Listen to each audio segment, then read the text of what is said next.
بلاش تودي ابنك عيادة تخاطب إلا في بعض الحالات اللي هقول لك عليها في نهاية الفيديو. طيب علشان الكلام ما يتفهمش غلط، خليني اخدها معاك واحدة واحدة. لما يكون طفل عنده مشكلة في النطق والكلام ويروح عيادة التخاطب ويستنى دوره ويشوف بعض الإعاقات الصعبة شوية ويبدأ يقلدهم ويبدأ يترسخ في العقل اللاواعي ان انا مريض، ان انا تعبان في بعض مشاكل النطق والكلام. لما يبقى الطفل ما عندوش وعي ان عنده مشكله بيبقى الموضوع بالنسبه لنا في نسب شفائه عاليه جدا. اما لما يبقى واصل له ان هو مريض بيبقى نسب الشفاء حتى ولو كانت عاليه بتاخد وقت شويه.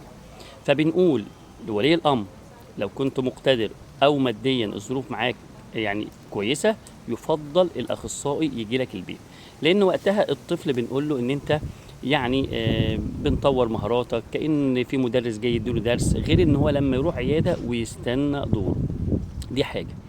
الحاجه التانيه ان الجزء اللي الناس بتشتغل عليه في الجزء الاونلاين ده جزء مهم جدا وبيجيب نتائج ايجابيه، ده حل تاني. في بعض الإعاقات بنبقى محتاجين نروح للأخصائي للضرورة علشان بنستخدم بعض الأدوات مع الطفل، ده بيبقى للضرورة. لكن لو الظروف سامحة إن الأخصائي يجيب أدواته ويجي البيت يبقى أفضل. عشان كده بقول لا يفضل الذهاب لعيادة أخصائي التخاطب إلا للضرورة. لو حضرتك مقتدر ماديا يفضل الأخصائي يجي لك البيت أحسن بكتير.